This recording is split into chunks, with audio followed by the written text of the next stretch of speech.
someone to remodel your home, and when they arrive to go to work, you hand them a blank check and you tell them to draw what they need. Is this how you pay people that you hire?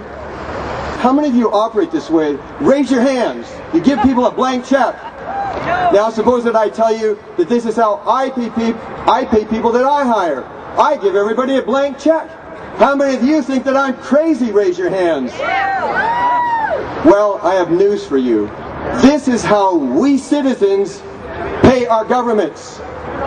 City, county, state, federal. We give the government a blank check, allowing the legislature to take as much of our money as it wants, whether it does it by a majority vote or a 2/3 vote.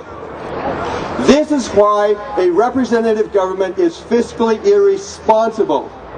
Now I'm going to make a follow-up statement that's going to shock you. The fundamental problem is not the people in the government. They're important, but they're a secondary issue. The fundamental problem is a structural defect in the government.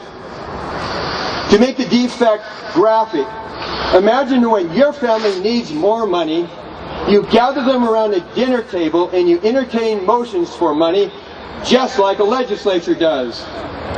There's a motion for $10,000. Oh, there's a motion for $50,000. Now there's a motion for $100,000. Is there a second? The motion for $100,000 has been seconded. Discussion? No discussion. All in favor say aye. The ayes have it. Giving our family $100,000. Does this make any sense to you? No, of course not. But this is the way that a representative government operates. And it's just as crazy as it sounds. You and I must operate on the principle, no pain, no gain. And this restrains our spending. That a representative government can get gain without pain because it can simply vote itself more money. Now someone may rebut, but we elect a representative, so we have fiscal control, right? Wrong. Electing representatives is not only inadequate, it actually contains an insidious incentive built into it. As for being inadequate, the representatives have not forgotten a lesson that they learned by about the age of 2. And what's that? What does every child learn by about the age of 2? It's easier to get forgiveness than permission. The representatives employ this gem of childhood wisdom when they raise taxes because they know they'll largely be forgiven by the next election. You can see the lesson. We could take those staid, hallowed halls of the legislation Olympia, fill them with 2-year-olds, and no one will know the difference. To make matters worse, representative government has an insidious incentive built into it.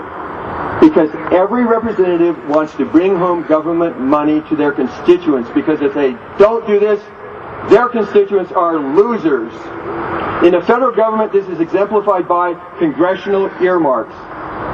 So what are we going to do about the problem? Well, you tell me. We're going to tear up the blank check. Okay, so this is where these come in. So get them ready. And if you don't have one of these, tear up, get anything else to tear up. But don't leave it on the ground. Take it with you. Now, I'm going to get my blank check.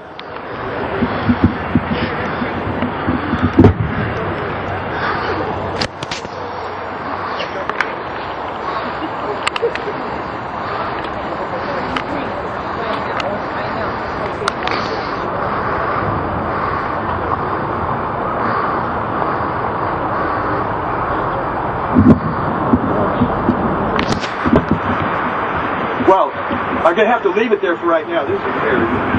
There we go. All right, that's better. All right. All right. You have your blank check. I got mine. So, let's hold them high. The reason that government is fiscally irresponsible is because we've given the government a blank check. So what do we need to do to solve the problem? We need to tear up the blank check. So let's do it!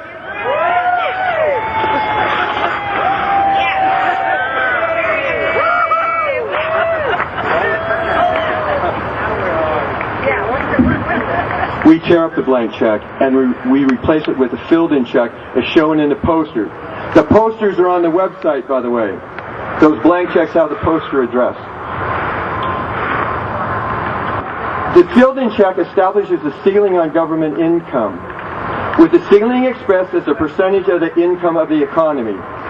Say, for example, the ceiling limits government income to 10% of the income of the economy. This allows government income to grow as the income of the economy grows. Now, the people can change the ceiling in response to a request by the legislature or through an initiative process.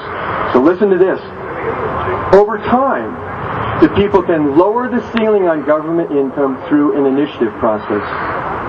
This is the only realistic plan that I have ever heard of for reducing the size of government. And what makes the plan realistic is that a reduction is based on a direct popular vote for it. Let's summarize. We tear up the blank check so that the government can no longer vote itself more money. We do this by establishing a citizen-controlled ceiling on government income. This is what the People's Initiative I-1071 will do for Washington State. Our goal is for 100,000 people to each get 3 signatures. So when you return home or to your office, please download the petition from the website, send it by email to your local coffee store, have them print it. Then sign it and get just 2 more signatures. That's all we're asking any person to do. But if 100,000 people do this, including every person here, we'll get the 300,000 signatures that we need to put the People's Initiative on the ballot. Please do it today because we need to get these signatures flooding in. One last word. We need all the help we can get. If you can help, please contact me here or at the website. The website name is letstearuptheblankcheck.com. Thank you.